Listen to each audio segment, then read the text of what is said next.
Internet দিয়ে TikTok অথবা ফেসবুকে প্রবেশ করার জন্য আপনাদের যে ভিপিএন এর প্রয়োজন হবে, আপনারা চলে যাবেন সরাসরি গুগল প্লে স্টোরে। গুগল প্লে স্টোরে প্রবেশ করার পর এখানে আপনারা সার্চ করবেন সুপার ভিপিএন লিখে।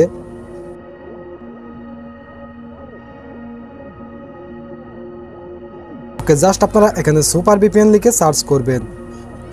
ওকে, সুপার ভিপিএন লিখে সার্চ করলে আপনাদের সামনে এই ভিপিএনটি শো করবে। তো আপনারা এই ভিপিএনটি ডাউনলোড করে নেবেন। জাস্ট আপনারা ভিপিএনটি ইনস্টল করে নেবেন। ওকে, ভিপিএন অ্যাপ্লিকেশনটি ইনস্টল হওয়ার পর আপনারা অ্যাক্টিভেট কিভাবে করবেন, অ্যাক্টিভেট করার জন্য আপনারা জাস্ট এই ওপেন লেখাতে ক্লিক করবেন। ওপেন লেখাতে ক্লিক করলে ভিপিএন অ্যাপ্লিকেশনটি ওপেন হয়ে যাবে।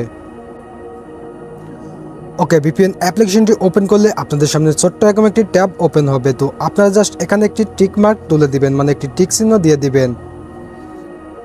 দেওয়ার পরে আপনারা জাস্ট কন্টিনিউতে ক্লিক করবেন। দেন আপনাদের সামনে এরকম একটি ট্যাব ওপেন হবে। তো আপনারা উপরে দেখতে পাচ্ছেন অটো সিলেক্টেড, এখানে ক্লিক করবেন।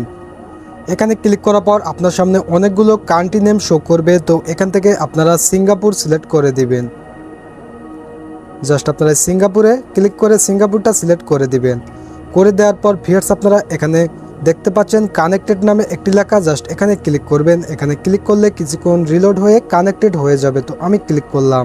তো আপনারা এখানে দেখতে পাচ্ছেন রেড কালারে কানেক্টেড, তার মানে এখনও কানেক্ট হয়নি। যখন আপনাদের কানেক্ট হয়ে যাবে এটা গ্রিন লেখায় কানেক্ট লেখা শো করবে। ওকে, দেখতে পাচ্ছেন ভিপিএন অ্যাপ্লিকেশনটি কানেক্টেড হয়ে গেল। আপনারা এখানে দেখতে পাচ্ছেন কানেক্ট